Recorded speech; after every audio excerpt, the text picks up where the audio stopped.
مٹکلیس.com پیش کر رہے ہیں مولانا سلمان حسینی ندوی کا مورخہ 23 اپریل 2007 کو جامعہ ملیہ مسجد بھٹکل میں کیا گیا نوجوانوں سے خطاب سماعت فرمائیں۔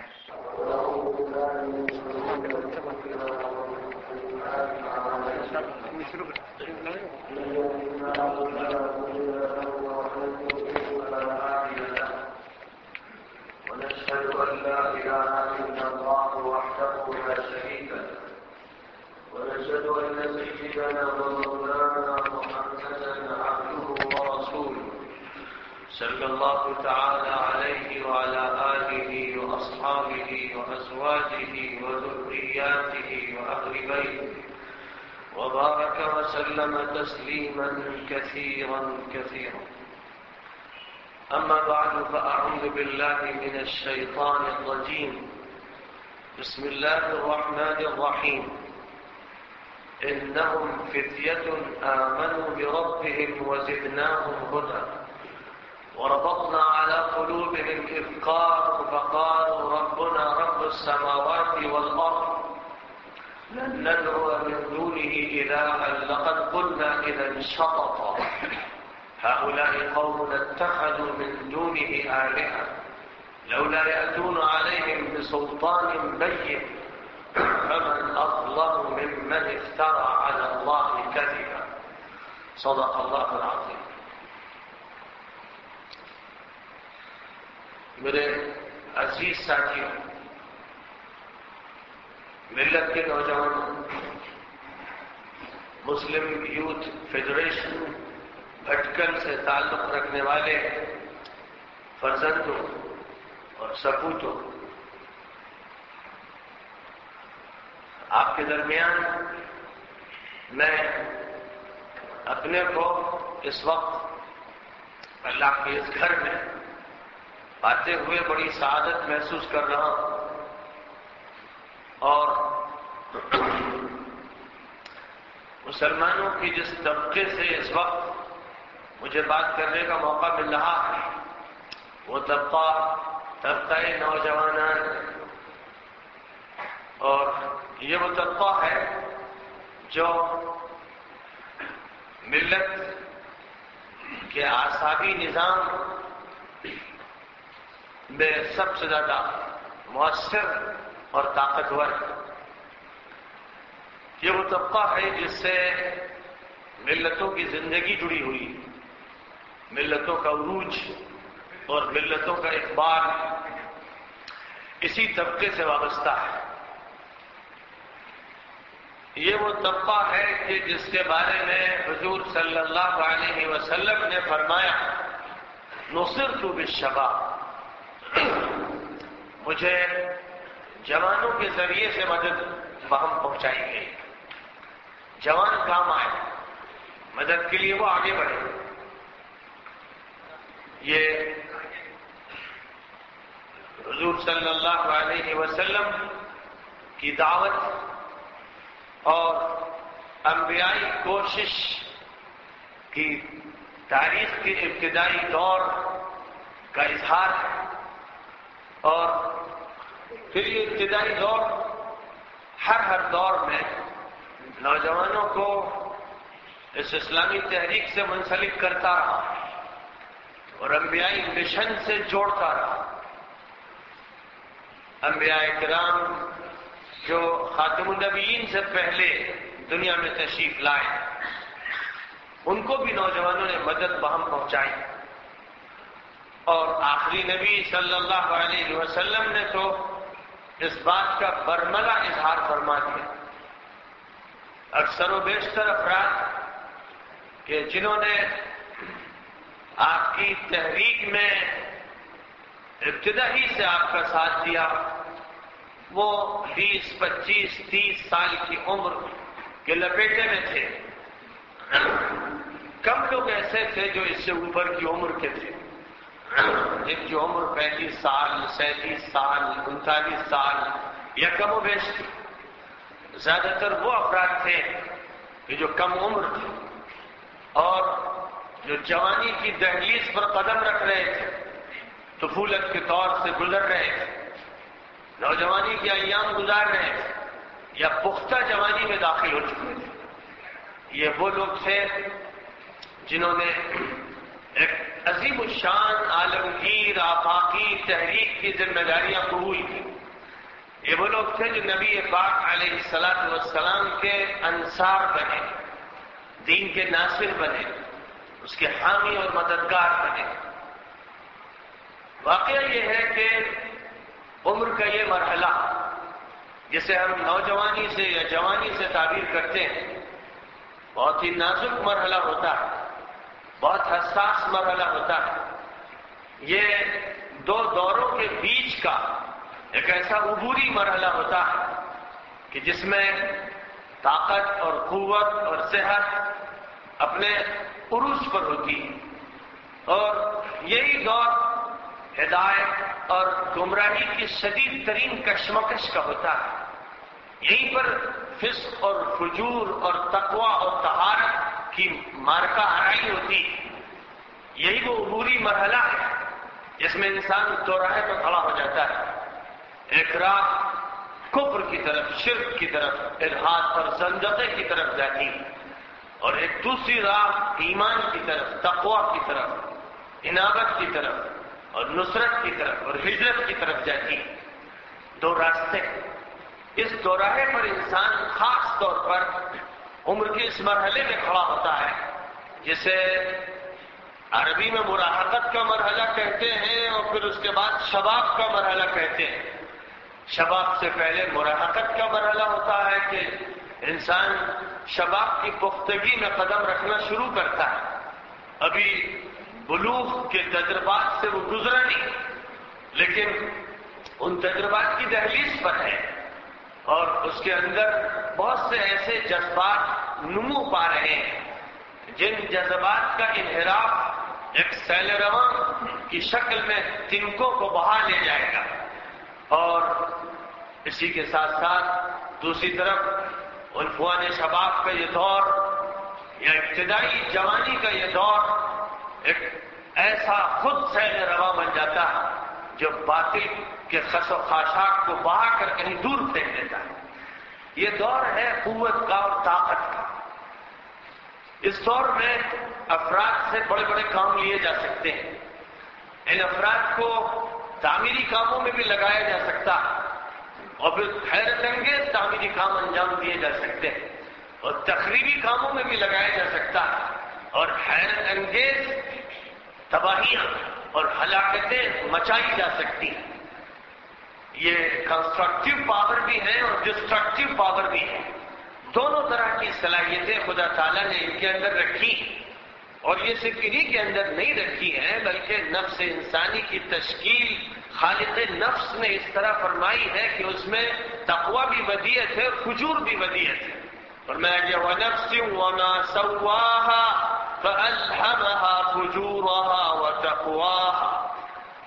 قسم ہے نفس انسانی کی، اور قسم ہے اس ذات کی جس نے اس کی تشکیل فرمائی اور اس کے اندر ودیت کر دیا اس کا فجور اور ودیت کر دیا اس کا تقویٰ. دونوں صلاحیتیں اس کے اندر رکھی ہیں. وہ چاہے تو اعلیٰ درجے کا متقی بن جائے اور فرشتوں کو بھی رشک پر آمادہ کر دے، وہ چاہے بدترین فاسق و فاجر بن جائے کہ زمین بھی اس سے ناراض اور آسمان اس پر لعنت کرے. اس کے لیے دونوں امکان ہیں. اور پھر اس طبعی صلاحیت کے ساتھ ساتھ باہر سے انتظام کیا جاتا ہے خیر و شر کے راستوں کی تمیز کا. تو فرمایا اِنَّا هَدَيْنَاهُ السَّبِيلَ إِمَّا شَاكِرًا وَإِمَّا كَفُورًا. ہم نے راستہ اس کے سامنے واضح کر دیا ہے، راستہ بیان کر دیا ہے، راستہ متعین کر دیا ہے. اب چاہے وہ شکر کرے اور چاہے نہ شکری کرے، دونوں امکانات اس کے پاس ہیں. هَدَيْنَاهُ النَّجْدَيْنِ فَلَاقْتَحَمَ الْعَقَبَةَ وَمَا أَدْرَاكَ مَا الْعَقَبَةُ فَكُّ رَقَبَةٍ أَوْ إِطْعَامٌ فِي يَوْمٍ ذِي مَسْغَبَةٍ يَتِيمًا ذَا مَقْرَبَةٍ أَوْ مِسْكِينًا ذَا مَتْرَبَةٍ. فرمایا گیا ہم نے دونوں گھاٹیاں اسے بتا دی، لیکن ایمان کی اور اسلام کی گھاٹی طے کر کے اس کی چوٹی پر چڑھنے کے لیے اس نے محنت و مشقت نہیں اٹھائی. اور جو کام اسے خیرات کے کرنے چاہیے تھے، رفاہی کام کرنے چاہیے تھے، خدمت خلق کے کام کرنے چاہیے تھے، نہیں کیے. یہاں شکایت کی گئی ہے انسان کی بے توفیقی، کہ جب وہ توفیق کے راستے پر نہیں پڑتا اور بے توفیقی کے راستے پر چل پڑتا ہے، یعنی نفس کی اکساہٹوں کو قبول کرتا ہے اور اندر کی شرارتوں کے تابع بن جاتا ہے اور شیطان کو باگڈور تھما دیتا ہے اور اس کا غلام بن جاتا ہے، تو پھر لازماً وہ خدا کا باغی بنتا ہے. دو ہی شکلیں، یا انسان خدا کا مکمل فرما بردار ہو اور شیطان اور شیطانی نظام اور طاغوتی نظام کا سر باغی ہو، اور یا پھر خدا تعالیٰ کی نافرمانی کرے اور شیطان کا ساتھ دے. لہذا فرمایا گیا لا اکراہ فی الدین، دین میں کوئی زور زبردستی نہیں، زبردستی دین مڑا نہیں جائے گا، دین کسی کو گھول کر پلایا نہیں جائے گا وہ نہ چاہتا ہو، اور پھر بھی ہم اس کو دین پلا دیں اور گھول کے اس کے منہ میں ڈال دیں اور مر دیں. انلزمکموہا وانتم لہا کارہون، یعنی دین چسپاں کر دیں تمہارے اوپر اور تم چاہتے نہ ہو. نظام اللہ کا یہ نہیں ہے جو دین کو چسپاں کر دے، جبرن تھوپ دے. لا اکراہ فی الدین قد تبین الرشد من الغی، ہدایت بالکل واضح کر دی گئی، گمراہی بھی بالکل نمایاں کر دی گئی، کوئی لاگ لپیٹ نہیں، کوئی گنجلک نہیں، کوئی ابہام نہیں، کوئی ظلمت نہیں، کسی طرح کی تاریخی نہیں، حق بالکل واضح اور باطل بالکل واضح. فمن يكفر بالطاغوت ويؤمن بالله فقد استمسك بالعروة الوثقى لا انفصام لها. تو جو شخص بھی شیطان کا، اس کے نظام کا، طاغوت کا، غیر اللہ کے نظام کا اور اس کے طریقہ کار کا، اس کی ترتیب کا انکار کرے گا اور اللہ پر ایمان لائے گا، وہی اسلام اور ایمان کے مضبوط کڑے کو پکڑ لے گا جو ٹوٹے گئے. غیر کے نوجوان جس طرح سے یہ کام انجام دے سکتے ہیں، ایک بوڑھا جو کمزور ہو چکا، جس کی ہڈیوں میں گودا کم پڑ گیا، جس کے اعصاب سست پڑ گئے، وہ چاہے کبھی تو زیادہ کام نہیں کر سکے گا، وہ چاہے کبھی تو وہ باطل سے مارکہ آرائی میں مفید نہیں ثابت ہوگا یا کم مفید ثابت ہوگا. اور وہ بچہ کبھی بالغ نہیں ہوا تو وہ اسلامی فوج میں قبول ہی نہیں کیا جائے گا. حضور صلی اللہ علیہ وسلم کے پاس جو لڑکے کودتے بھاگتے پنجوں کے بل کھڑے ہو کر آتے تھے کہ ہمیں بھی آپ فوج میں بھرتی کیجیے، آپ انہیں رد فرما دیتے تھے کہ ابھی تم 15 سال کے نہیں، عمر بلوغ کو نہیں پہنچے. حد اسلام نے متعین کی ہے کہ اس عمر تک پہنچ جاؤ، تب اس کے بعد تمہاری بھرتی ہو سکے گی. تمہیں اس طرح کے کام میں لیا جائے گا جس میں ترکتاسی ہوتی ہے، جس میں مارکہ آرائی ہوتی ہے، جس میں باطل سے مقابلہ ہوتا ہے، جس میں اس پر چوٹ لگائی جاتی ہے. اس کے لیے عمر کی بھی ایک حد ہے. تو ایک حد وہ ہے کہ جس کو پار کر کے انسان اس کا اہل بنتا ہے، ایک حد وہ ہے کہ جس کو پار کر کے انسان گھر بیٹھ رہتا ہے، معذرین میں، معذورین میں شمار کیا جاتا ہے. لا يستوي منكم من انفق من قبل الفتح وقاتل اولئك اعظم درجة من الذين انفقوا من بعد وقاتلوا وكلا وعد الله الحسنى. دونوں برابر نہیں ہو سکتے. وہ کہ جو خرچ بھی کر رہے ہیں، کوششوں میں لگے ہوئے ہیں، باطل سے مقابلہ کر رہے ہیں، اور جنہوں نے فتح مکہ سے پہلے یہ کام کیا، اور وہ لوگ کہ جنہوں نے اس کے بعد یہ کام کیا. یہاں تو اس بات کا فرق بتایا گیا کہ کون ہے کہ جس نے گھمسان کی جنگ میں حصہ لیا اور کون وہ ہے کہ جو بعد کے دور میں آیا. اسی کے ساتھ ساتھ کون وہ ہے جو کمزور ہے اور اپنی کمزوری کی وجہ سے اسے معذور ٹھہرا دیا گیا، اور کون ہے جو بدون عذر کے گھر بیٹھ رہا، اور کون ہے جو عذر نہیں رکھتا اور میدان میں کود پڑا، اور کون ہے کامچور جس نے اپنے ہاتھ پیر کمزور کر رکھے باوجود قدرت اور طاقت و شباب کے وہ اس مارکہ آرائی میں شریک ہے. سب کے احکام الگ الگ ہیں. تو عمر کا یہ جو دور ہے جسے ہم دور شباب کہتے ہیں، دور فتوت کہتے ہیں،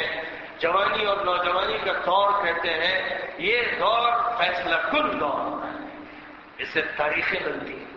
اس سے ملتیں ڈھلتی ہیں، اس سے امتیں پروان چڑھتی ہیں. اس سے زمین و آسمان کا ملاپ ہوتا ہے، اس سے تحریکیں وجود میں آتی، اس سے تنظیموں کی تشکیل ہوتی، اس سے دنیا میں انقلابات برپا ہوتے ہیں، اس سے حالات بدلتے ہیں اور باطل کی کلائی موڑ دی جاتی اور اس کے پنجے توڑ دیے جاتے ہیں۔ یہ سب کچھ الشباب کے ذریعے ہوتا ہے، یہ سب کچھ جوانوں کے ذریعے سے کیا جاتا ہے۔ اور چونکہ خدا تعالیٰ نے عمر کے اس مرحلے میں انسان کو بھرپور طاقت اور قوت دی ہے، اور یہ طاقت اکثر و بیشتر استحصال کی شکار ہو جاتی ہے، اس مرحلے پر شیطان دیوانہ وار حملے کرتا ہے۔ نتیجہ اس کا یہ ہوتا ہے کہ اس طاقت کے زور کو کسی اور رخ پہ ڈال دیا جاتا ہے، اور زبان نبوت کے الفاظ کی روشنی میں الشباب شعبۃ من الجنون،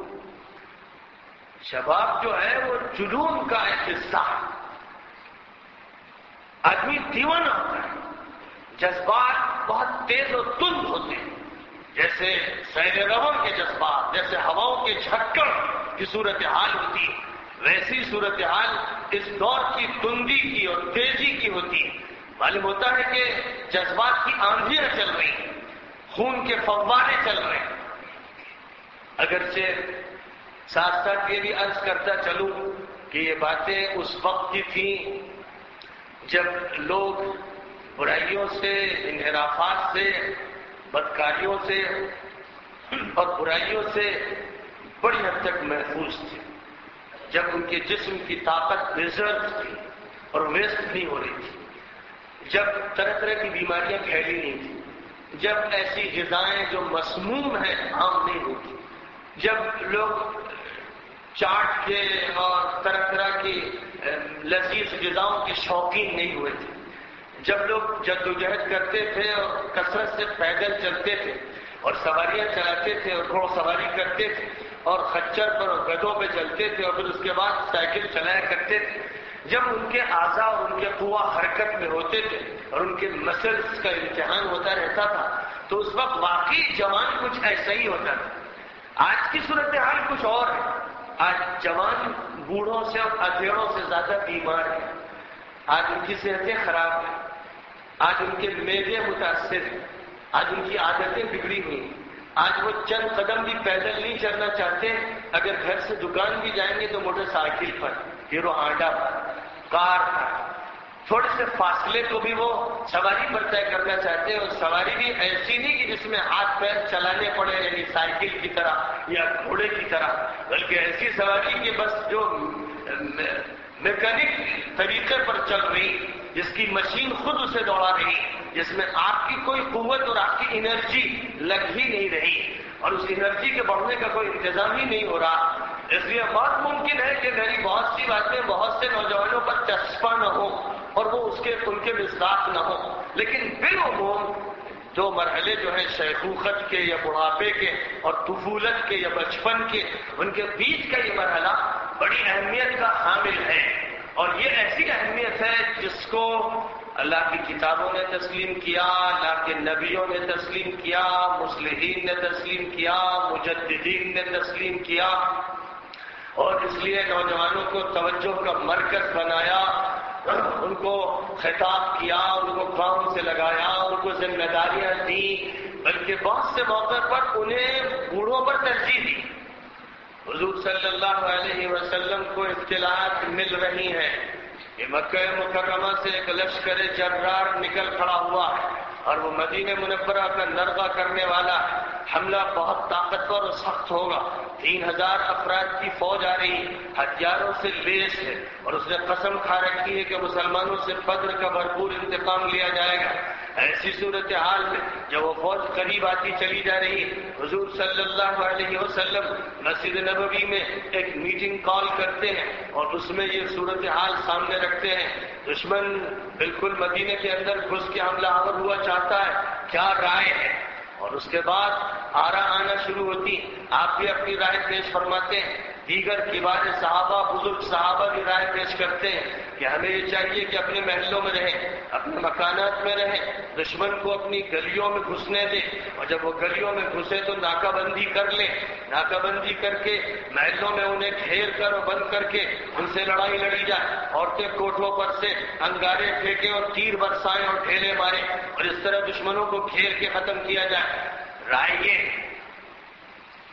لیکن نوجوانوں سے جب پوچھا جاتا ہے کہ آپ کی کیا رائے ہے، تو نوجوان کہتے ہیں کہ جس طرح ہم نے بدر کی جنگ لڑی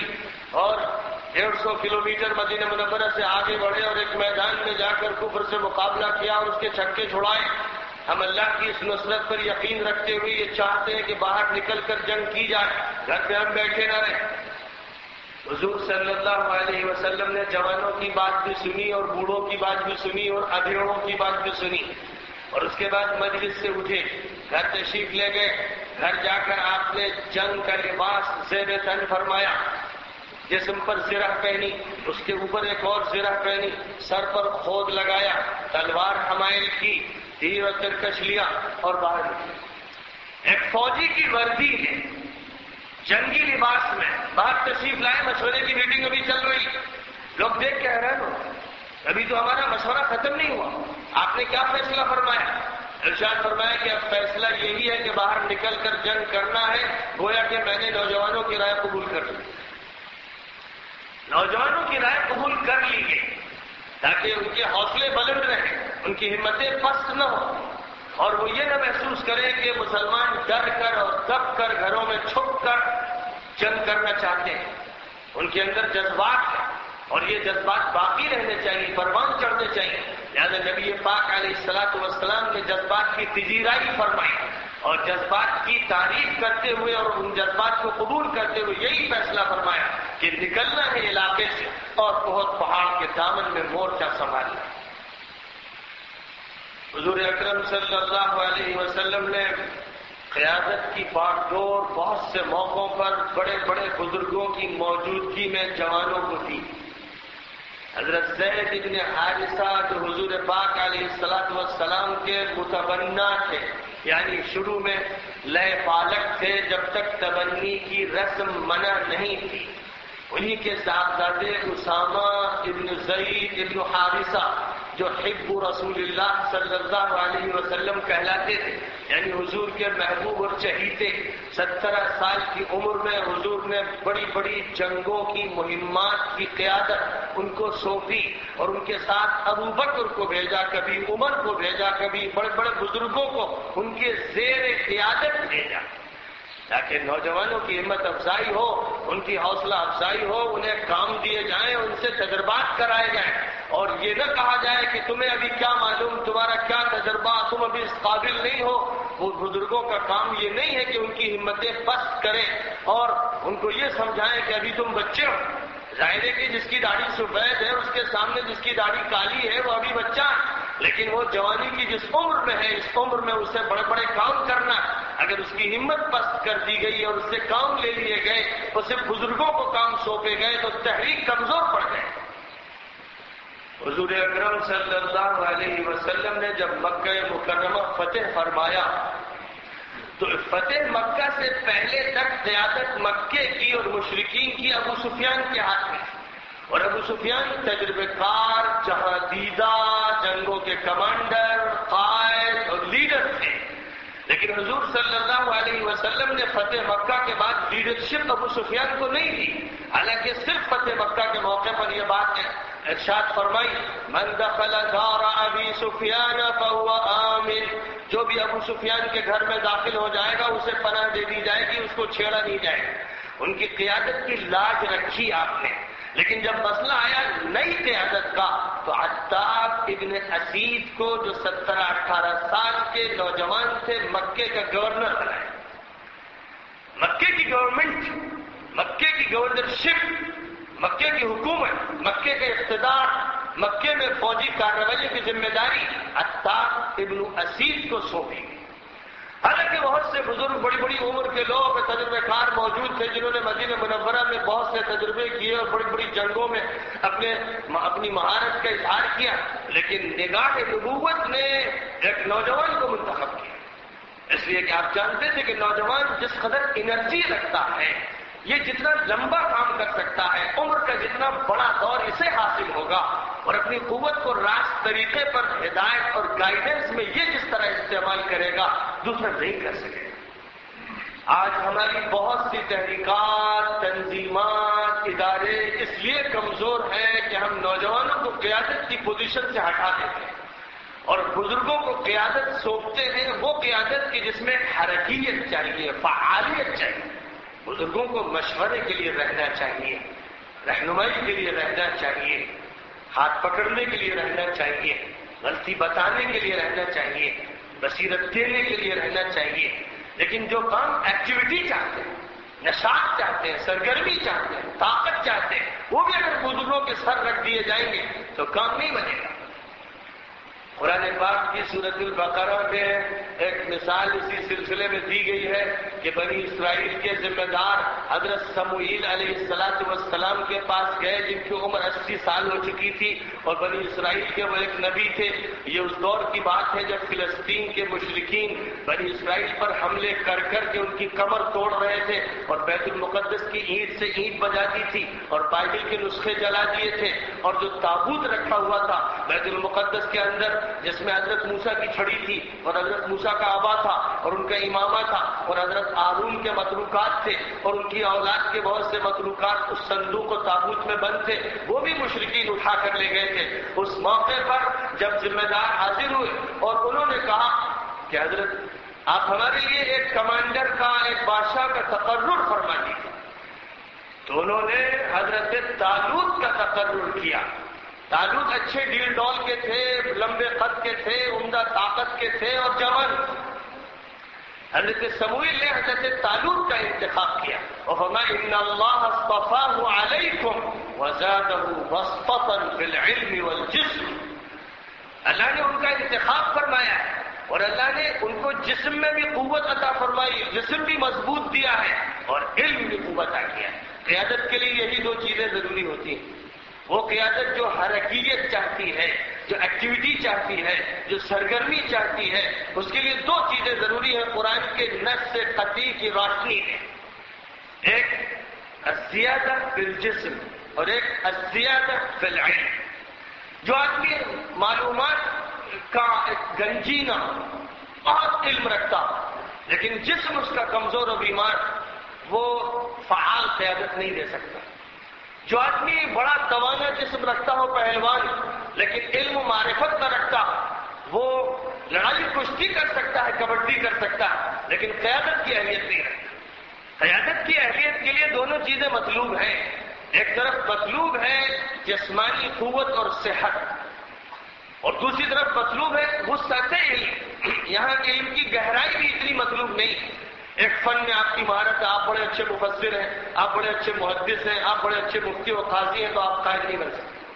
قائد بننے کے لیے کسی ایک فن کی گہری واقفیت کافی نہیں۔ قائد بننے کے لیے زندگی کے مختلف شعبوں کی معلومات حاصل ہونی چاہیے، وسعت علم کی ضرورت ہے۔ آپ کو معلوم ہو سیاست کے بارے میں، آپ کو معلوم ہو عسکریت کے بارے میں، آپ کو معلوم ہو معاشیات کے بارے میں، آپ کو معلوم ہو ملک کے نظم و نسق کے بارے میں، آپ کو معلوم ہو انتظامی کارروائیوں کے بارے میں، آپ کو معلوم ہو ٹیکنالوجی کے بارے میں، آپ کو معلوم ہو صنعت و تجارت کے بارے میں، آپ کو بین الاقوامی حالات کا علم ہو، آپ کو ملک کی مختلف تنظیموں اور مختلف اشخاص اور برادریوں اور ان کے کارناموں یا ان کی کوتاہیوں کا علم ہو۔ آپ کے علم میں وسعت ہونی ضروری ہے، تب قیادت کی اہلیت ہو سکتی ہے۔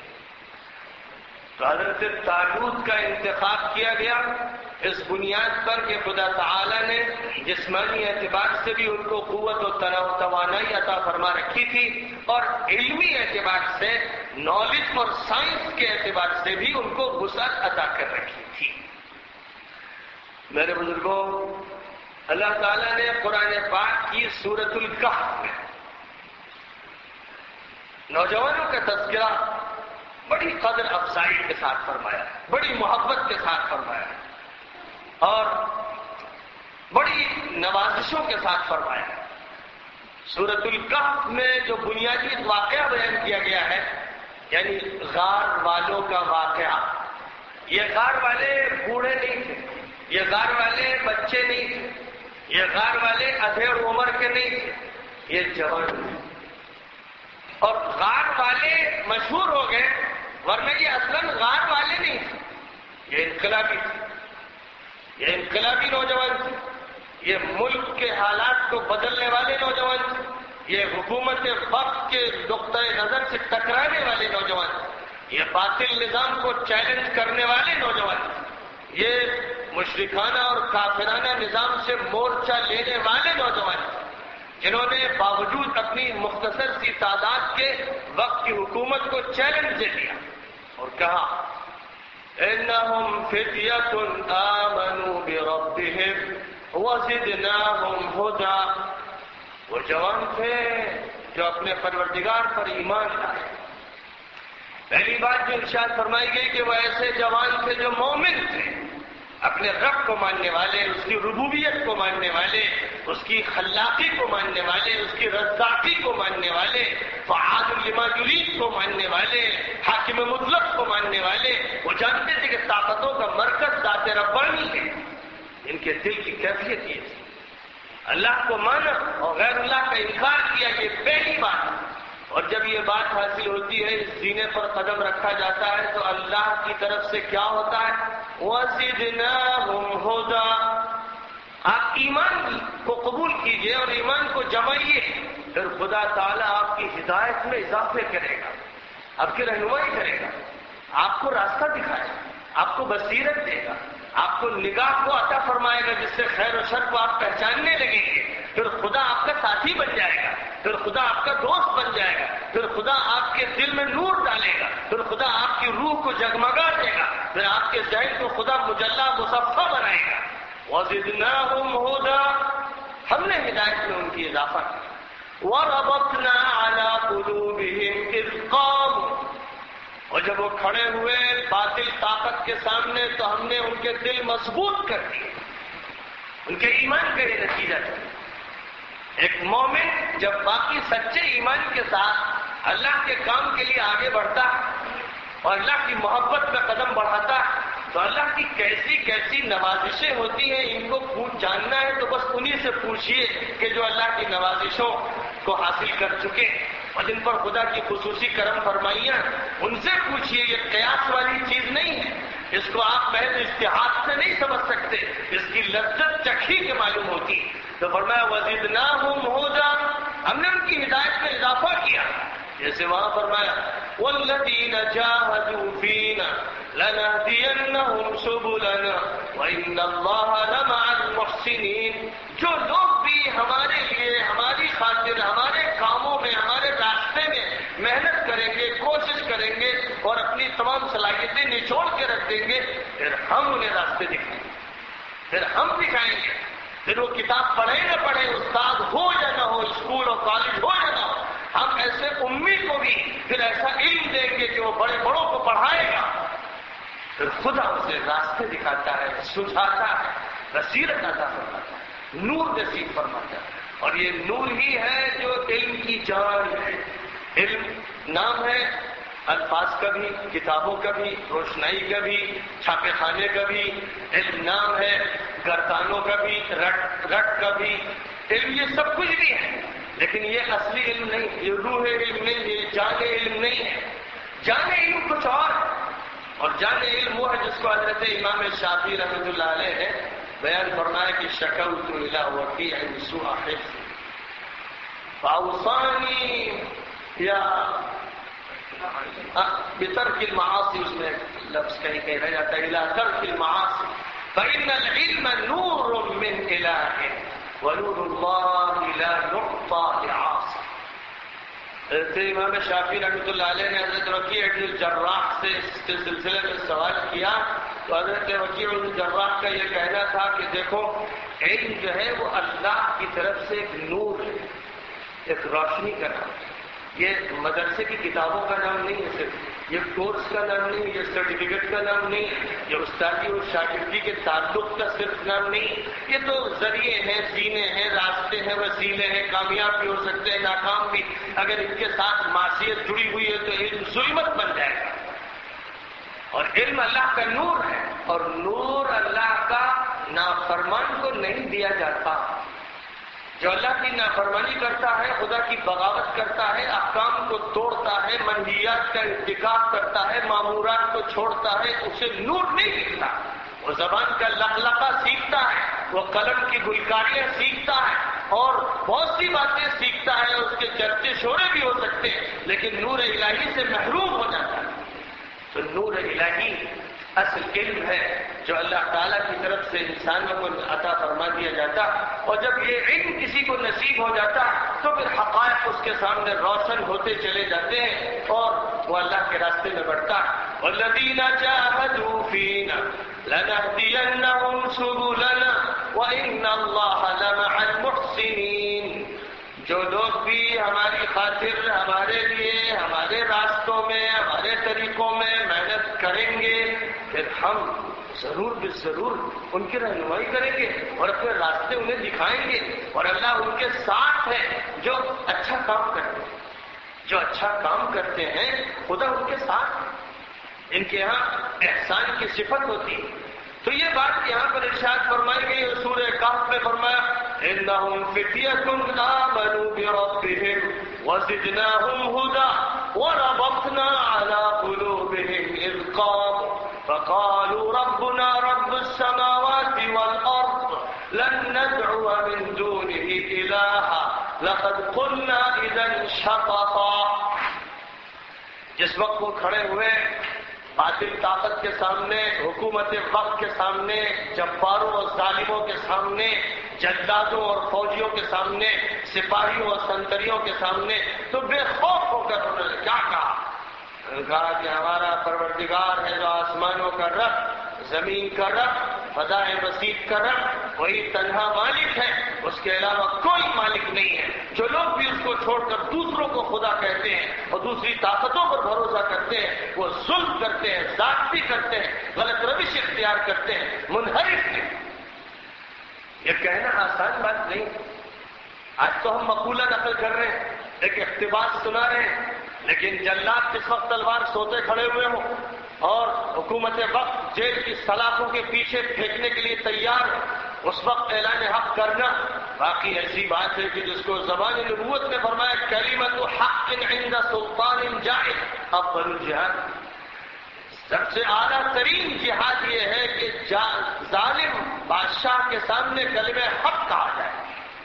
وقت کے ظالموں کے سامنے حق کا اظہار کرنا سب سے بڑا جہاد،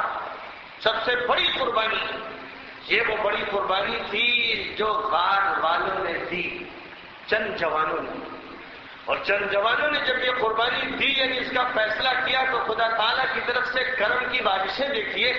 کہ اللہ نے پہلے تو ہدایت میں اضافہ فرمایا، پھر ان کے دل پہاڑ کے مثل بنا دیے، فولادی دل مضبوط کر دی۔ دل اللہ مضبوط کرتا۔ کتنے لوگ ہیں جن کا حال یہ کہ پتا کھڑکا دل دھڑکا، ذرا سی بات سے دل لرز جاتا ہے، گھبرا جاتے ہیں، اختلاط کے شکار ہو جاتے ہیں، دل پکڑ کے بیٹھ جاتے ہیں، ذرا سے حادثے کو برداشت نہیں کر سکتے، اور اللہ جب دل مضبوط کر دیتا ہے تو بڑے بڑے حالات پیش آتے ہیں، چھتوں پر بم گرائے جاتے ہیں، ننھے منھے بچے شہید ہوتے ہیں، عورتوں کی شہادتوں کو دیکھا جاتا ہے، بوڑھے شہید ہوتے ہیں، قائدین شہید ہوتے ہیں، اور ہمتیں شہید نہیں ہوتی، ہمتیں کمزور نہیں پڑتی۔ فلسطین والوں سے پوچھیے، عراق والوں سے پوچھیے، افغانستان والوں سے پوچھیے، صومالیہ کے اہل حق سے پوچھیے، چچنیا کے لوگوں سے پوچھیے کہ اللہ تعالیٰ کس طرح ان کی ہدایت میں اضافے فرما رہا اور کس طرح خدا نے ان کے دلوں کو فولادی بنا دیا۔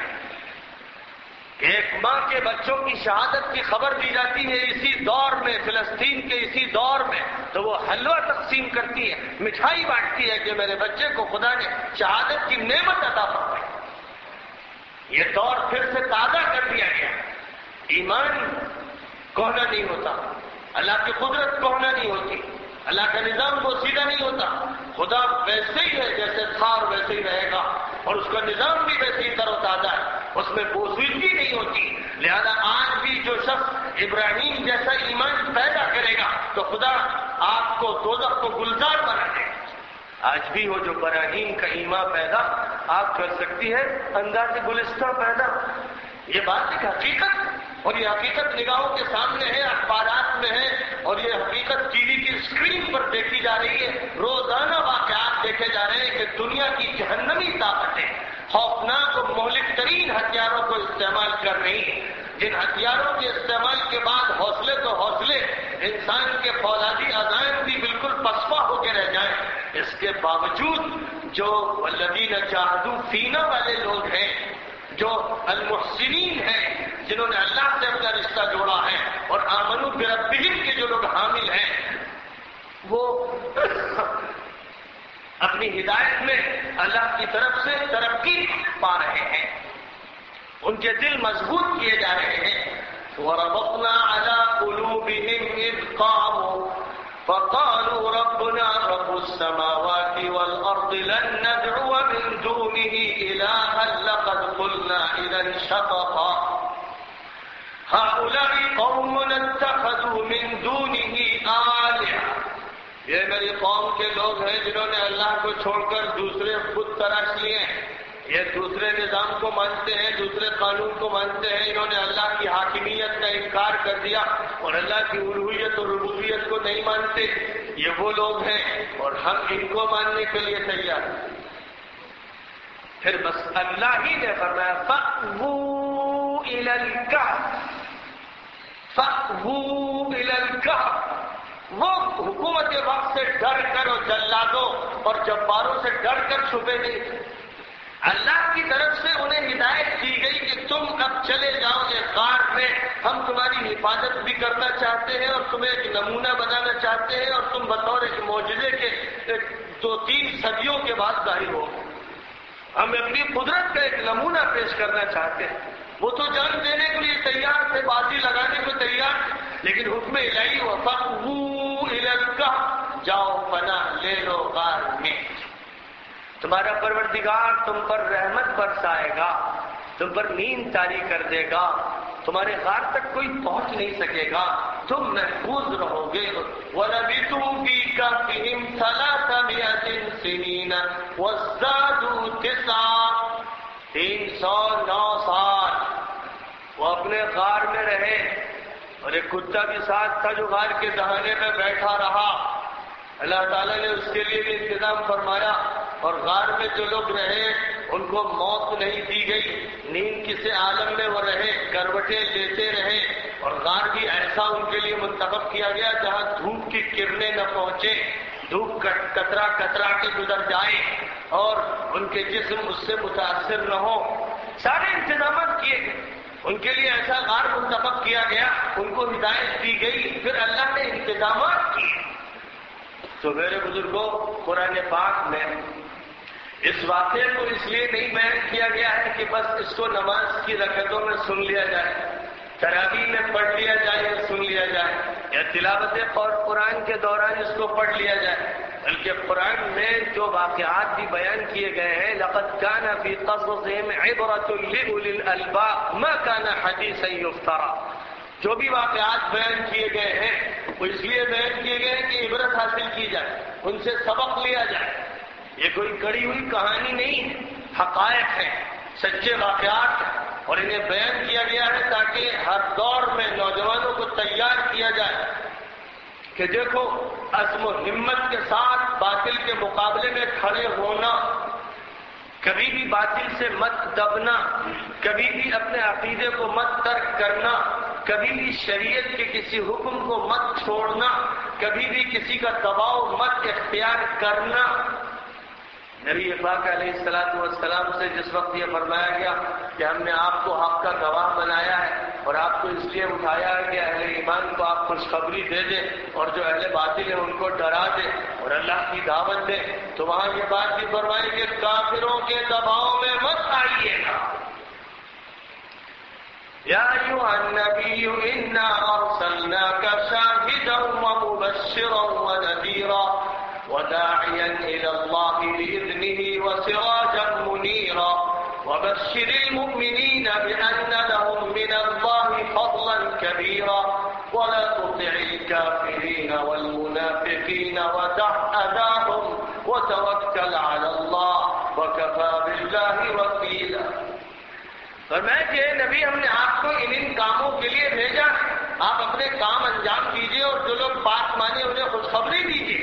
اور کافروں اور منافقوں کے کے دباؤ میں مت آئیے گا،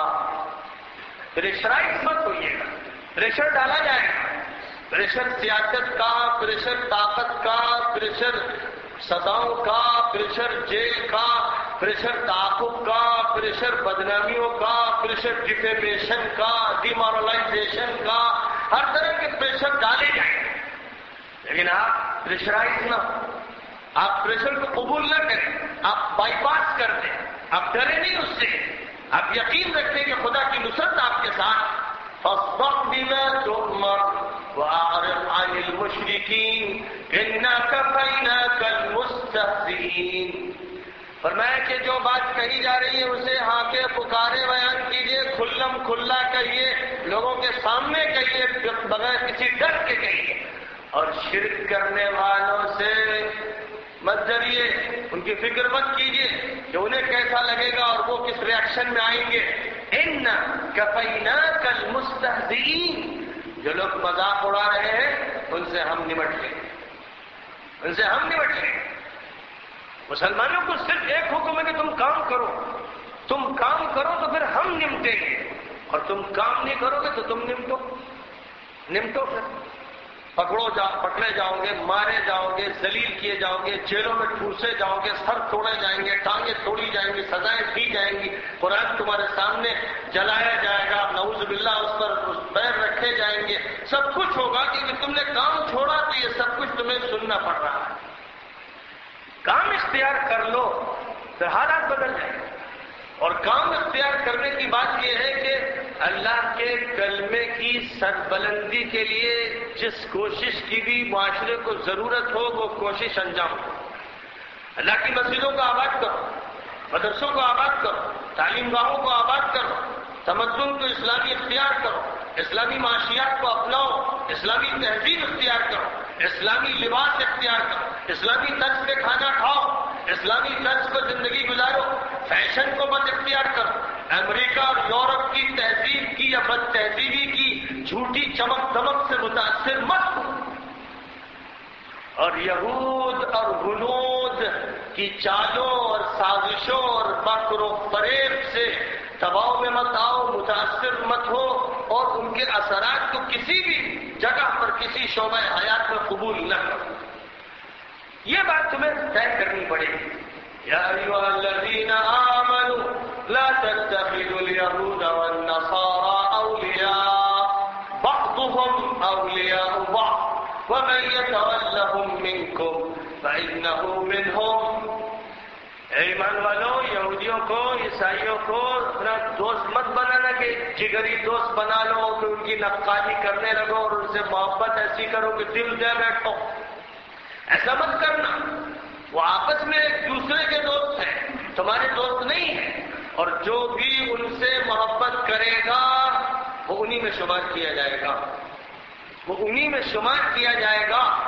اگر آپ کو ان کا فیشن اچھا لگتا ہے، آپ کو ان کی فلم اچھی لگتی ہے، آپ کو ان کا گانا اچھا لگتا ہے، آپ کو ان کا رقص اچھا لگتا ہے، آپ کو ان کی گیمز اچھے لگتے ہیں، آپ کو ان کی موجودہ دور کی بہت سی نئی نئی چیزیں پسند ہیں جن کے لیے خدا نے کوئی دلیل نہیں اتاری بلکہ شریعت خداوندی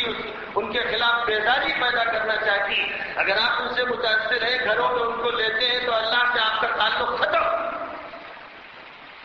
لا يتخذ المؤمنون الكافرين أولياء من دون المؤمنين ومن يفعل ذلك فليس من الله في شيء إلا أن تتقوا منهم تقى۔ فرمایا کہ ایمان والوں کے لیے جائز نہیں ہے کہ وہ کافروں کو اپنے سر پہ چڑھائیں اور دل میں بٹھائیں اور اپنے راز ان کو بتا دیں اور ان سے اتنا قریب کریں کہ ان پر اعتماد کریں، ان سے دوستیاں رچائیں، اور جو بھی ایسا کرے گا اس کا اللہ سے کوئی تعلق نہیں رہے گا۔ صاف بات۔ مولوی ہو سکتا ہے لاکھ لپیٹ کی بات کرے، مفتی ہو سکتا ہے ہیر پھیر کی بات کرے، قاضی ہو سکتا ہے ادھر ادھر کی بات کرے، لیکن خدا جو احکم الحاکمین ہے بے لاکھ بات کرتا ہے، اور وہ بات کہتا ہے جو صداقتوں سے پر ہے، جس میں حقیقتیں ہیں، کیونکہ وہ خالق ہے، وہ مالک ہے، سب کو اسی کی طرف پلٹ کے جانا، تو وہ حقائق بیان کرتا ہے، اور جو لوگ ان حقائق کو مانتے ہیں خدا ان کے دلوں کو روشن کر دیتا ہے۔ حقائق ارشاد فرمائے گئے خوب یاد رکھیے اللہ کا یہ نظام ہے، اس کے مقابل میں شیطان کی ایک کوشش ہے۔ شیطان کو خدا تعالیٰ نے مہلت دی، پیدا کیا، مہلت دی، فرمایا تجھے جو کرنا ہے کر، جو میرے خاص الخاص نیک اور صالح بندے ہیں وہ تیرے جھانسے میں نہیں آئیں گے اور وہ تجھ سے متاثر نہیں ہوں گے، اور جو تیرے جھانسے میں آئیں گے، تیرے چکر میں آئیں گے، تیرے ساتھ جہنم میں جائیں گے، مجھے ان کی کوئی ضرورت نہیں۔ صاف بات وہاں بھی فرما دیجیے، ایک شیطانی نظام ہے اور شیطان چین سے بیٹھتا نہیں، وہ اہل حق ہی پر حملہ کرتا ہے، اہل باطل سے اسے کیا لینا دینا، وہ تو اس کے آوان اور انصار ہیں، اس کے ایجنٹ ہیں۔ چور چوری کرنے کے لیے دولت مند کے یہاں جاتا ہے یا فقیر کی جھوپڑی میں؟ فقیر کی جھوپڑی میں کوئی کیوں جائے گا سر پھوڑنے کے لیے؟ چور جائے گا تو دولت مند کے گھر میں جائے گا اور تجوری تک پہنچے گا اور دولت کے خزانے کو حاصل کرنے کی کوشش کرے گا۔ بالکل اسی طرح شیطان کا معاملہ یہ کہ وہ وہیں جاتا ہے ڈاکہ مارنے کے لیے جہاں ایمان ہے، اسلام ہے، تقویٰ ہے، نمازیں ہیں، ذکر ہے، تلاوت ہے، جہاں اسلام اور ایمان کے خزانے موجود ہیں وہیں پر وہ چور چوری کرنے اور ڈکیتی مارنے پہنچتا ہے۔ اس لیے بہت زیادہ چوکنا رہنا چاہیے اہل حق کو۔ کہیں ایسا تو نہیں ہو رہا ہے کہ دائیں سے یا بائیں سے یا آگے سے یا پیچھے سے شیطان ڈر آیا ہے؟ میں تو یہ سمجھ رہا ہوں کہ میں تو دیندار آدمی ہوں، ماشاءاللہ داڑھی رکھتا ہوں، ماشاءاللہ نماز پڑھتا ہوں، میرے گھر میں شیطان کے کیا گزر؟ یہ بھول جاتے ہیں کہ آپ ہی کا گھر تو شیطان کے لیے امانگاہ ہے۔ جس کے گھر میں نماز نہیں، جس کے یہاں روزہ نہیں، جس کے یہاں تلاوت نہیں، وہاں تو ہر وقت شیطان رہتا ہے، بستا ہے، ساتھ لیٹتا ہے، ساتھ کھانا کھاتا ہے، وہاں کیا مسئلہ؟ لیکن جہاں صورتحال دوسری ہے کہ کھانے سے پہلے بسم اللہ پڑھ لی جاتی ہے تو شیطان کھانا کھا نہیں پاتا، کپڑا پہننے سے پہلے بسم اللہ پڑھ لی جاتی ہے تو شیطان اس کپڑے میں شریک نہیں ہو پاتا، شیطان تو وہاں تلملاتا۔ شیطان کی ساری لڑائی ان لوگوں سے۔ آج شیطان کی ایجنسیاں بڑی طاقت اور قوت کے ساتھ کھل گئی۔ تاریخ انسانی پر غور کیا جائے تو یہ بات سامنے آتی ہے کہ شیطان کی سب سے بڑی ایجنسی یہودیوں نے لی، سب سے بڑی شیطانی ایجنسی یہودیوں نے لی، اور کیونکہ یہودیوں نے شیطانی ایجنسی لی تو اللہ تعالیٰ کو کہنا پڑا کہ جعل منہم القردۃ والخنازیر وعبد الطاغوت۔ خدا تعالیٰ نے ان ذلیلوں کو، ملعونوں کو بندر اور سور کی اولاد بنایا اور انہوں نے طاغوت کی پرستش کی، یعنی وہ شیطان کے بندے بن گئے۔ خدا تعالیٰ نے لعنت کے ساتھ ان کا ذکر فرمایا۔ آپ سے روزانہ فرض نمازوں میں سورۃ الفاتحہ 17 مرتبہ پڑھوائی جاتی ہے، اور آپ شباب حضرات تو امام ہو یا مقتدی سبھی پڑھتے ہیں 17 مرتبہ کم از کم، اور آپ ہر مرتبہ سورہ فاتحہ کے ذریعے یہودیوں پر لعنت بھیجتے ہیں۔ آپ کہتے ہیں اہدنا الصراط المستقیم، اے اللہ سیدھا راستہ ہمیں دکھا دیجئے، سیدھے راستے پر چلا دیجئے۔ صراط الذین انعمت علیہم، ان کے راستے پر جن پر آپ نے انعام فرمایا، یعنی انبیاء، صدیقین، شہداء اور صالحین کے راستے پر۔ غیر المغضوب علیہم، ملعون یہودیوں کے راستے پر نہیں۔ اللہ جو مغضوب یہودی ہے جن پر تیرا غضب نازل ہوا، لعنت برسی، جن سے تجھے نفرت ہے، اللہ ان کے راستے سے محفوظ فرما۔ وَلَا الضَّالِّينَ، اور نہ گمراہوں کے راستے پر، یعنی یہ بگڑے ہوئے عیسائی جو جیسس کو سن آف گاڈ کہتے ہیں، جنہوں نے عیسیٰ مسیح کو اٹھا کر خدا کی کرسی میں بٹھا دیا۔ فرمایا کہ ایک طرف یہ ملعون اور یہ گمراہ، قرآن میں اتنی شدت کے ساتھ، شد و مت کے ساتھ یہ بات کہی گئی اور جا بجا کہی گئی۔ کہیں یہ فرمایا گیا باءوا بغضب من اللہ ضربت علیہم الذلۃ والمسکنہ وباءوا بغضب من اللہ، ان پر ذلت اور مسکنت کی مار دی گئی اور وہ خدا کے غضب میں گھر گئے۔ جن کے بارے میں یہ کہا جا رہا ہو ان کے ساتھ آپ کے تعلقات ہوں، ان کی مصنوعات آپ استعمال کریں، ان کے ٹی وی سے آپ کو دلچسپی ہو، ان کی نیوز ایجنسیوں سے آپ خبریں لیں، ان کے میگزین اور کورسز آپ پڑھیں، ان کے اسکولز میں داخلہ لیں اور ان کے مشروبات کو خوب دھڑلے سے پیتے رہیں اور ان کی مدد باوجود اس کے کہ وہ پوری دنیا کے سب سے زیادہ دولت مند لوگ ہیں اور آپ پھکڑ و فقیر، اور ان کی مدد آپ کرتے رہیں اپنے ڈالر سے یا ریال سے یا درہم سے یا روپے سے یا سکے سے کسی نہ کسی شکل میں، کیا یہ اس بات کا سبب نہیں بنے گا کہ مسلمان بھی لعنتی بن جائے گا؟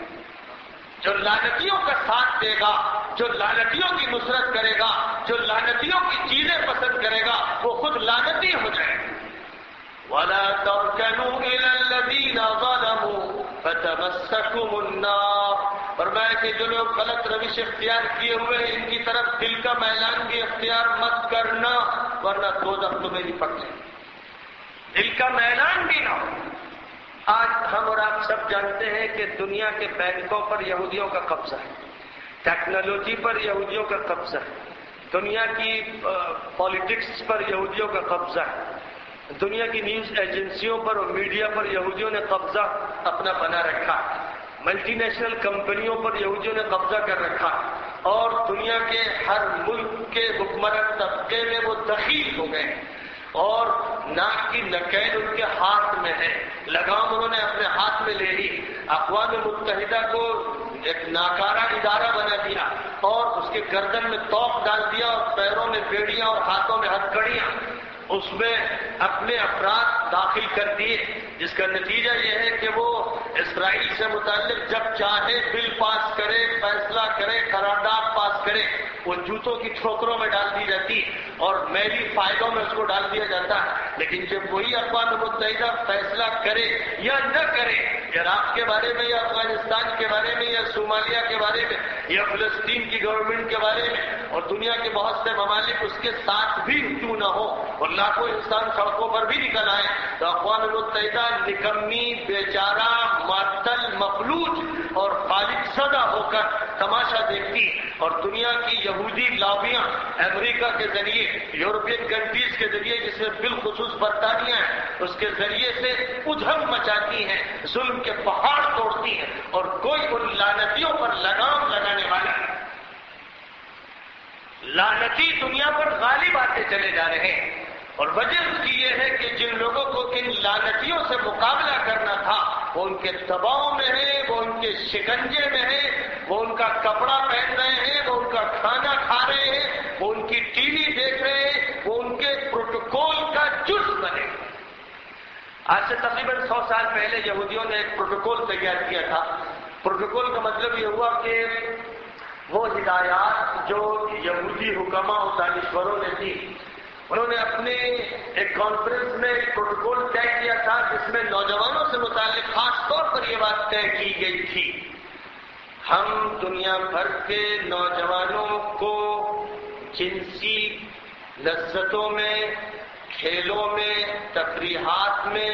اس طرح لگا دیں گے کہ انہیں ہمارے مقابلے کا خیال بھی باقی نہیں رہنے پائے گا۔ انہوں نے پروٹوکول میں یہ بات طے کی تھی کہ ہم نوجوانوں کو جمہوری حکومتوں میں ایک ڈسٹرکٹیو پاور بنا دیں گے جس کے ذریعے حکومتوں کو توڑتے رہیں گے اور اس کے بعد نئی حکومتیں لاتے رہیں گے، رد و بدل کی پالیسی اختیار کر کے ملکوں کو 50-50 سال پیچھے ڈھکیل دیں گے، ان کی ترقیوں کو نیست و نابود کر دیں گے، اور ان نوجوانوں کا استحصال کرتے ہوئے ان کو خود اپنے ملک کو پنپنے نہ دینے کے لیے بطور آلے کے استعمال کریں۔ یہ الفاظ میرے ہیں لیکن معنی پروٹوکول کا ترجمہ اردو میں بھی ہے، انگریزی میں بھی ہے، عربی میں بھی ہے، دنیا کی زبانوں میں اس کے ترجمے ہو چکے ہیں کیونکہ اس کا انکشاف ہو گیا۔ وہ ایک خفیہ دستاویز تھی، لیکن خفیہ دستاویزیں بھی باہر آ جاتی ہیں، اور وہ دستاویز باہر آئی تو بہت سے حقائق سامنے آئے، اور آج ہم اپنی نگاہوں سے دیکھ رہے ہیں کہ اس وقت موجودہ دور میں نوجوان یا تو سیاسی پارٹیوں کے ڈسٹرکٹیو ورکرز ہیں، ایک پارٹی کو توڑنے کے لیے دوسری پارٹی کو لانے کے لیے چین پولنگ کرنا، بسوں کے شیشے توڑنا، آگ لگانا، دفتروں کو توڑنا، ہنگامے کرنا، قتل و غارت گری مچانا، مافیا گروپ میں حصہ لینا اور اپنی طرح طرح کی ٹریننگ کے ذریعے سے شہریوں کو نقصان پہنچانا، یہ ایک طرف نوجوانوں کا کام ہے۔ ایک طرف نوجوانوں کا کام یہ ہے کہ صبح شام کھیلنا، گیمز میں اور کامنٹری میں مشغول رہنا، اور بس اسٹیڈیم کے چکر لگانا یا پلے گراؤنڈ تک پہنچنا اور گھر اور پلے گراؤنڈ کے درمیان دوڑتے رہنا، اور پوری عمر اور عمر کا جو بہترین مرحلہ ہے اسے کھیل کی نسل کر دینا کہ اس کے بعد کچھ باقی نہ رہے۔ جیسے دولت کمانے والا اپنے نوٹوں میں آگ لگا کے اور صحت مند انسان زہر پی لے، ویسے ہی کھیلوں میں اس طرح مشغول رہنا کہ کوئی اسپرٹ ہی باقی نہ رہ جائے باطل سے مقابلے کی، دنیا کے حالات کو بدلنے کی، ملکوں کی قسمتوں کو چمکانے کی، کوئی بات بھی دل میں باقی نہ رہ جائے۔ نمبر 3 پر جو سب سے خطرناک ہتھیار ہے دشمن کے ہاتھ میں، بالخصوص یہودی لابی کے ہاتھ میں، اور جو لوگ ان کے ساتھ اس وقت ہیں یعنی اینگلیکن عیسائی، پروٹسٹنٹ عیسائی، تو عیسائیوں کا ایک خاص گروپ جو اس وقت صہیونیوں کے ساتھ شریک ہے اور اس پورے عمل میں اس کا کردار سب سے زیادہ نمایاں ہے۔ امریکہ کی سرزمین پر بھی اور برطانیہ، فرانس، جرمنی اور ڈنمارک اور ہالینڈ، دنیا کے بہت سے ممالک کی سرزمین پر بہت سرگرم ہے وہ گروپ اس وقت حق کے مقابلے میں اور تہذیب کے مقابلے میں اور انبیائی مشن کے مقابلے میں۔ اس کا تیسرا ہتھیار سب سے زیادہ خطرناک وہ ہے سیکسول جذبات بھڑکانا۔ ظاہر کہ انسان کی سب سے بڑی کمزوری اس کی جنسی کمزوری، اور جنسی کمزوری اتنی خطرناک ہوتی ہے کہ وہ بچوں کو بھی تباہ کر دیتی ہے، بوڑھوں کو بھی بدنام کر دیتی ہے، ادھیڑوں کو بھی رسوا کر دیتی ہے اور جوانوں کو تو تاراج کر دیتی ہے۔ اور یہ ایک ایسا راستہ ہے کہ جس راستے پر چلنا آسان، جس میں بے انتہا کشش رکھی گئی ہے، جس میں زبردست رغبت رکھی گئی ہے، جس کے ذریعے سے انسان کا سب سے بڑا امتحان ہے، اس امتحان کے دائرے پر نگاہ کرتے ہوئے موجودہ دور میں جتنے بھی ابلاغ کے ذرائع ہیں، جس میں سب سے زیادہ اہم رول ٹی وی کا ہے، اس وقت ٹی وی چینلز کا، امریکہ کے جتنے بھی چینلز ہیں،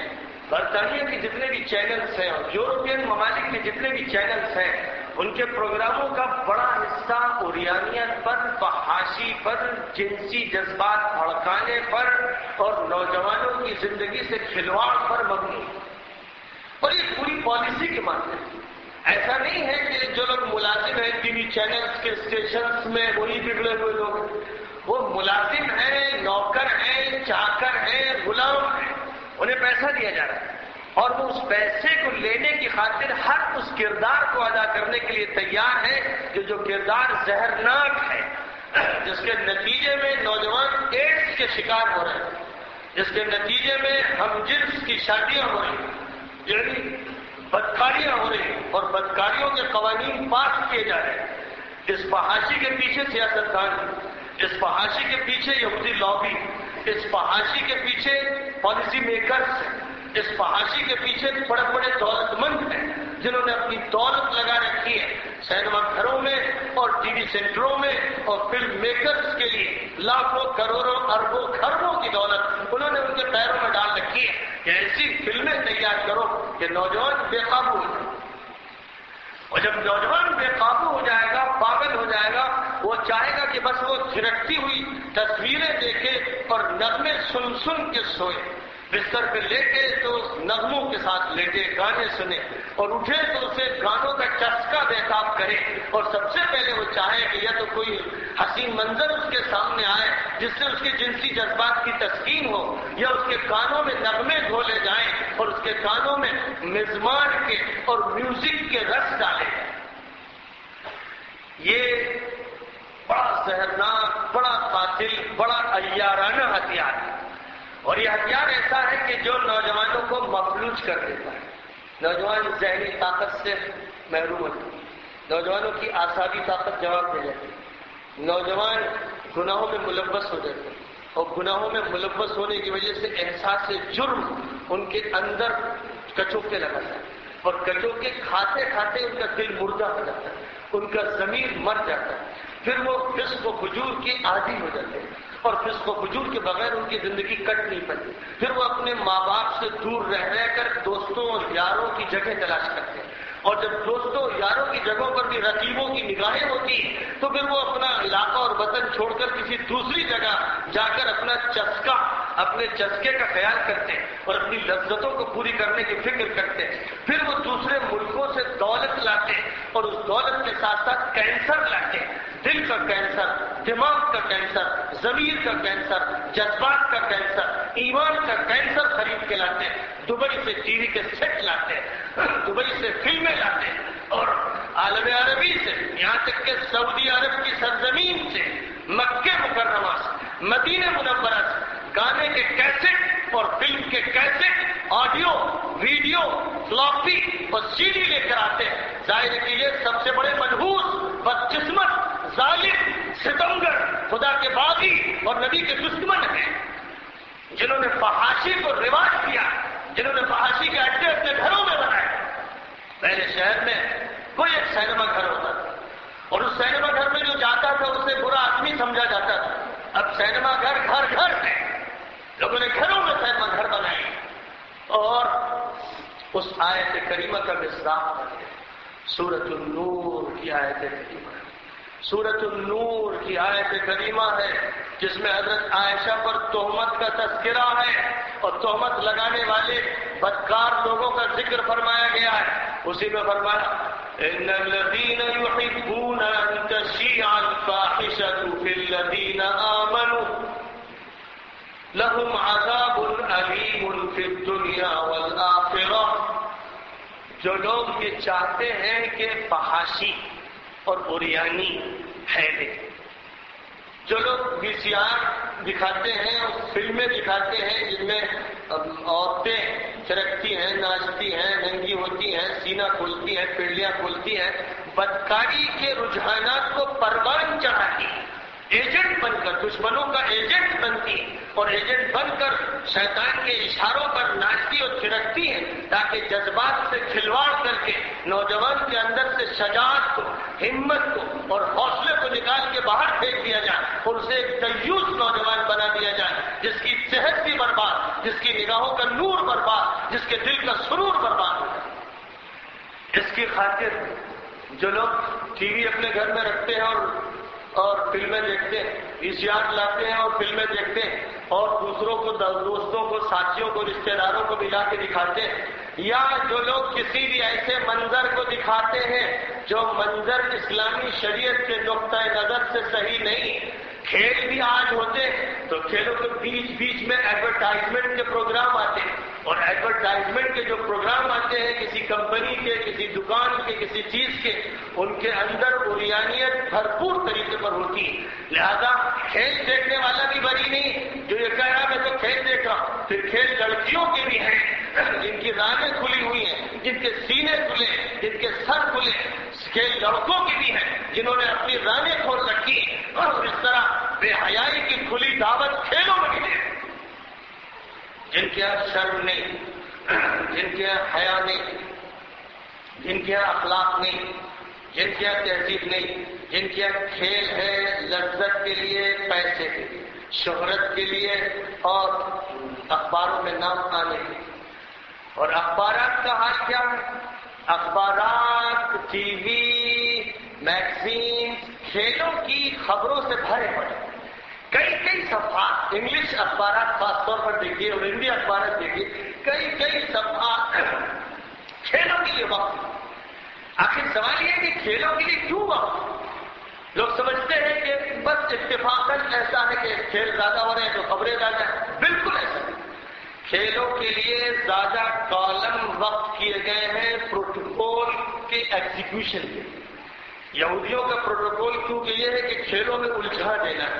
اور فلم سٹوریز میں اور اس کے فوٹوز میں الجھا دینا، اس میں اتنا الجھانا ہے کہ آدمی اٹھے تو اسی میں لگے اور سوئے تو اسی میں لگے۔ اس لیے اخبارات کا ایک بڑا حصہ اس کے ساتھ وقف کر دیا گیا ہے. یہ دشمنانہ سازش کا ایک نتیجہ ہے اور یہ سنجیدہ کاموں سے دور رکھنے کی ایک مخفی کوشش ہے. اور اس کوشش میں کامیابی لوگ بس اخبار منگاتے ہیں، پڑھ لیتے ہیں. اخبار میں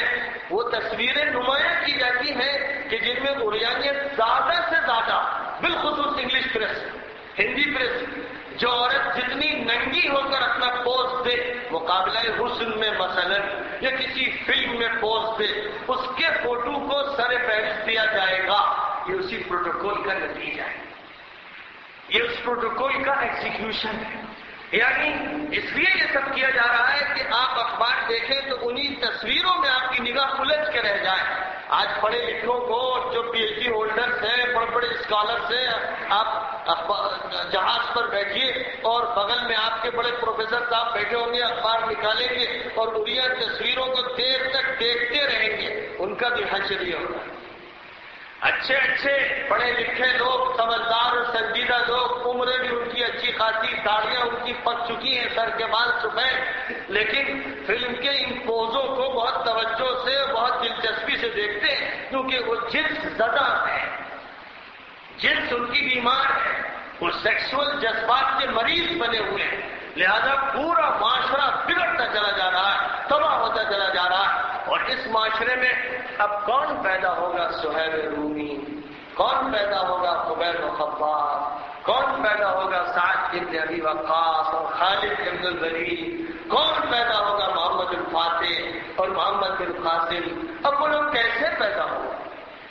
وہ لوگ اس لیے نہیں پیدا ہو رہے ہیں کہ نوجوان پگھل رہے ہیں، مٹ رہے ہیں، بگڑ رہے ہیں، تباہ ہو رہے ہیں. انہی میں سے پیدا ہوتے تھے ایسے افراد تو کارخانے بند ہوئے چلے جاتے ہیں،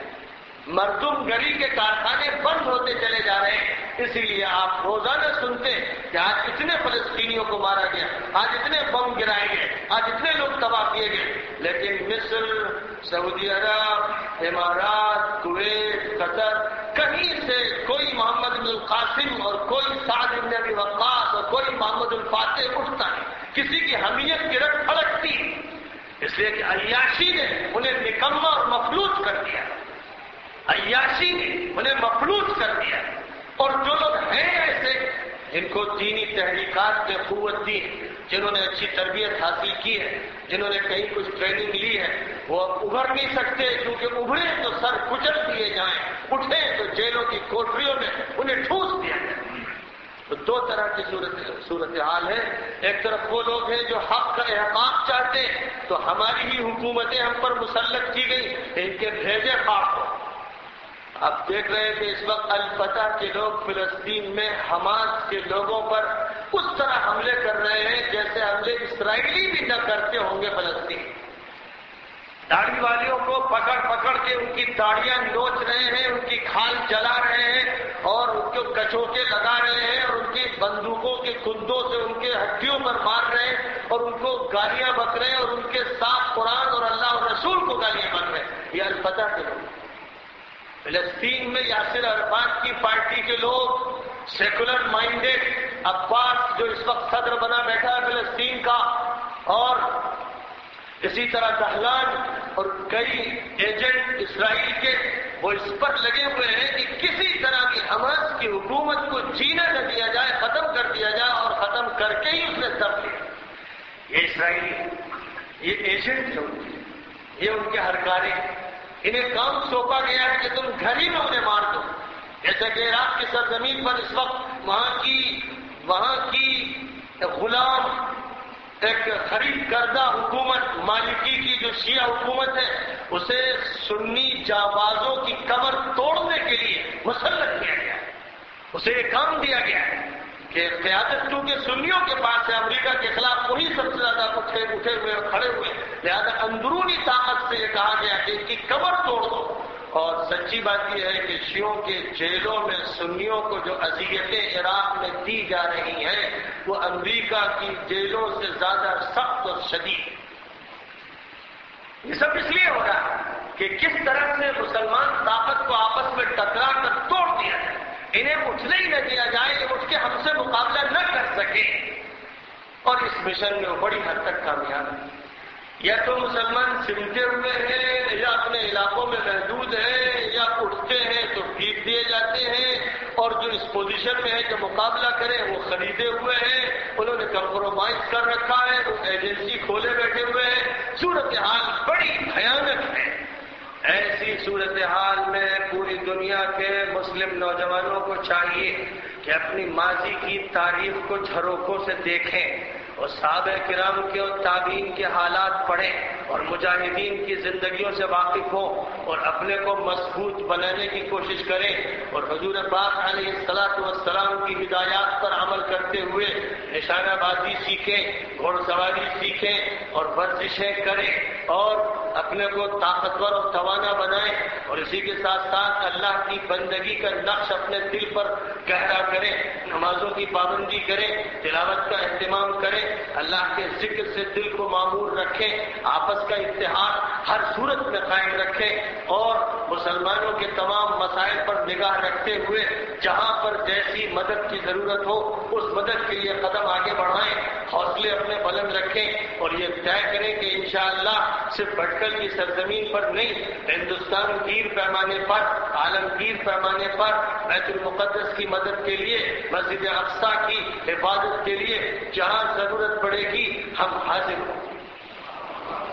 یہ نیت ہو، یہ ارادہ ہو، یہ عزم ہو، اسی کے لیے تیاری ہو اور اس کے لیے کوشش ہو، اور اس سلسلے میں کوئی بات ایسی نہ ہو جو تیش کی ہو، ریاکشن کی ہو، محض جھنجھلاہٹ کی ہو، غصے کی ہو۔ ہندوستان میں ہم رہتے ہیں، یہاں کے قانون کی خلاف ورزی نہ ہو، کیونکہ یہاں کا قانون سیکولر ہے، اس نے فنڈامنٹل رائٹس میں اقلیتوں کو تمام حقوق دے رکھے ہیں۔ یہ ایک اچھا قانون ہے، ایک اچھا دستور ہے۔ اس دستور سے فائدہ اٹھا کر ہم NCC کی تربیت اپنے نوجوانوں کو دے سکتے ہیں، اپنے اسکولوں میں، اپنے کالجوں میں اور اپنے مدرسوں میں بھی اس کی اجازت لینے کی ہمیں کوشش کرنی چاہیے تاکہ کمپلسری تربیت ہو فوجی اور سپاہی۔ جس طرح کالجز میں NCC کا کورس چلتا ہے، ہمارے مدارس میں کیوں نہیں چلتا؟ ہم نے کیوں یہ بات قبول کر لی کہ ہم اسی طرح رہیں گے، خمیزہ کمر کے ساتھ، سر جھکا کر رہیں، دب کے رہیں؟ آج ہندوستان میں دلت جو ہزاروں سال سے مظلوم تھے اور مذہبی بنیادوں پر جن پر ظلم ہو رہا تھا، وہ دلت بھی اٹھ کر آ رہے ہیں، اور یوپی میں ایک دلت عورت نے مایاوتی نے حکومت اپنی قائم کر کے یہ دکھایا کہ ہم برہمنوں کے دباؤ میں نہیں۔ تو مسلمان جنہوں نے حکومت بھی کی 1000 سال، ان کے لیے دبنے کا کیا سوال؟ دبنے کا کوئی سوال نہیں۔ ہاں یہ ضرور ہے کہ ہم قانون کی خلاف ورزی نہیں چاہتے، ہم ہنگامہ آرائی نہیں چاہتے، ہم جمہوری اور سیکولر دستور اور قانون اور اس کی دفعات کی خلاف ورزی بھی نہیں چاہتے۔ ہم چاہتے ہیں کہ ہم اس قانون کے دائرے میں رہتے ہوئے اپنے تمام حقوق حاصل کریں اور اپنے تشخص کی حفاظت کریں اور اپنی ملت کو محفوظ رکھیں اور اپنے نوجوانوں کو تیار کریں اور ان سے کام لیں، اور ان کا کام علاقوں میں محدود نہ ہو، وہ ضلعوں میں جائیں، صوبوں میں جائیں، ملکوں میں جائیں۔ جیسے جماعتیں ملکوں میں پھر رہی ہیں اور اللہ کی صدا لگا رہی اور غافلوں کو مسجد لا کر ان میں ایمان کی برق پیدا کر رہی ہیں، اسی طرح نوجوانوں کی جماعتیں ایسی بھی ہونی چاہیے جو نوجوانوں کو اکٹھا کریں، ان کو ملی مسائل سمجھائیں، آج کے دور کی مشکلات بتائیں، حل سمجھائیں، ان کے ایمان کو طاقتور بنائیں، ان کے سامنے آیات قرآن کے ترجمے پیش کریں، حدیث نبوی ان کے سامنے رکھیں، صحابہ کرام کے طریقہ کار بتائیں، ملت میں جن فرزندوں نے امت کو آزاد کرانے کا کام کیا ان کے واقعات سنائیں، اور اس کے بعد ان کو سنجیدہ اور اچھا کام حوالے کریں تاکہ پوری دنیا کے نوجوان ایک متحدہ طاقت بن جائیں اور پھر وہ باطل سے انشاءاللہ وہ مورچہ لے سکیں اور آخری جنگ لڑ سکیں جو جنگ ناگزیر ہے، جو جنگ ناگزیر ہے۔ عیسائیوں نے اور یہودیوں نے بالکل قطعی فیصلہ کر رکھا ہے کہ ایک بھیانک ترین جنگ ہونی ہے، بائبل میں اس کی گواہی دی گئی، اس کی پیشین گوئی کی گئی، اور اس کا نام ہرمجدون ہے۔ فلسطین کی سرزمین پر یہ جنگ ہوگی جو پھیلے گی پورے شرق اوسط میں، اور پورا شرق اوسط اس کی لپیٹ میں آئے گا، آ رہا۔ ایک جنگ ہوگی بھیانک ملت اسلامیہ کی ملت کفر سے۔ اس جنگ کے لیے ہر فرد مسلم کو تیار ہونا ہے، اور اس جنگ کا دائرہ وسیع ہوگا۔ یہ دائرہ صرف اس خطے میں نہیں رہے گا، دجالی تحریک پوری دنیا میں اس جنگ کی آنچ کو اور اس کے انگاروں کو پہنچا دے،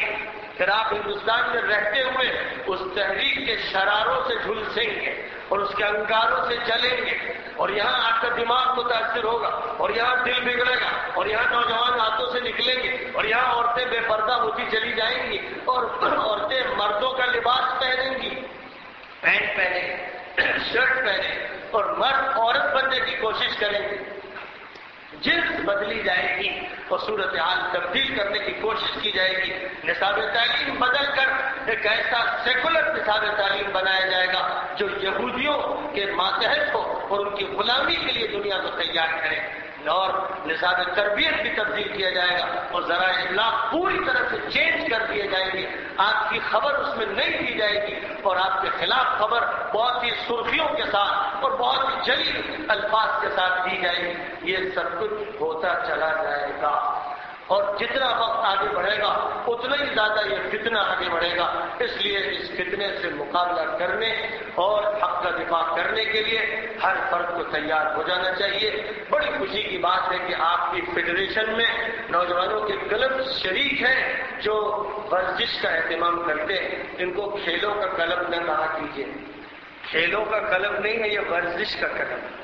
نوجوان کھیلوں کے لیے نہیں ہے، تفریح کے لیے نہیں، ان کو چاہیے کہ جسم ورزشی بنائے، اور ورزشی جسم اس لیے نہیں کہ وہ بیل اور سانڈ بن جائے، بلکہ اس لیے کہ مجاہد اور سپاہی بن جائیں، اس لیے کہ وہ آگے بڑھ سکے، ان کی ہمت بلند ہو، ان میں طاقت ہو، وہ زیادہ سے زیادہ کام کر سکے، وہ دیر تک جگ سکے، وہ بھوکے رہ سکے، وہ مشقتیں اٹھا سکے، اس کے لیے وہ اپنے کو تیار ہے۔